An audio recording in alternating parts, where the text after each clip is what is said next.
Timor-Leste is keen to expand trade and investment ties with Malaysia, focusing on food security, agriculture and tourism as part of its deeper integration into ASEAN. Chamber of Commerce and Industry of Timor-Leste Vice President Sidonio Trinidade de Costa Freitas, who is in charge of ASEAN and WTO affairs, noted growing demand for Malaysian consumer goods, especially eggs and poultry, which the country used to import from Brazil. Freitas said new flight connectivity between Kuala Lumpur and Dili, served by Batik Air, has opened opportunities for trade and people-to-people exchanges.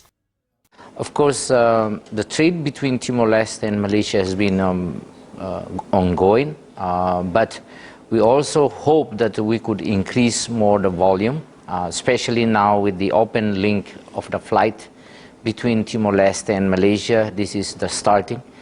And almost over weekends, we have a lot of visitors coming here, but these visitors come looking for the opportunity in Timor-Leste. In an interview with Bernama TV anchor and head of programs Gerard Ratnam, Freitas highlighted tourism as a growing sector, noting that Malaysian investors are exploring diving facilities on Atauro Island, about 25 kilometers north of Dili, known for its coral reefs and rich marine biodiversity. On agriculture, the Chamber is working with the government to modernize traditional farming by providing seedlings, fertilizers and technical support.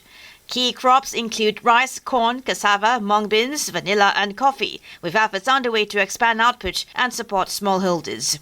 Coffee remains Timor-Leste's main international brand, but challenges such as climate change, reforestation need and limited capacity require greater private sector involvement. The government is also promoting organic certification to give Timorese products an edge in export markets. Freitas acknowledged Malaysian SMEs were interested in the Timorese market but remained cautious.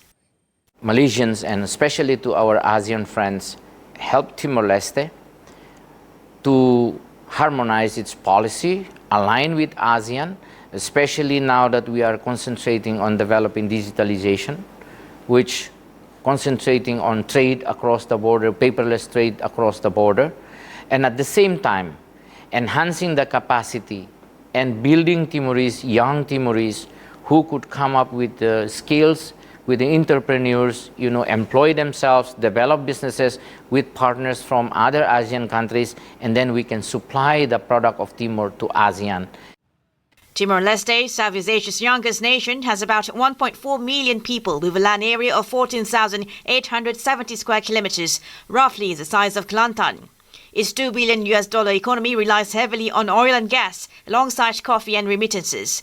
Timor-Leste applied to join ASEAN in 2011, and ASEAN leaders agreed at the 46th summit to admit the country as the bloc's 11th member by the 47th ASEAN summit in October 2025. The Malaysian National News Agency Acting Deputy Editor-in-Chief of News Services, Muhammad Shukri Ishaq, is on an 8-day mission covering the ASEAN Summit and serves as the official media coordinator for the International Media Centre. The interview will be featured on Bernama World, the agency's international news program, ahead of the 47th ASEAN Summit in Kuala Lumpur next month.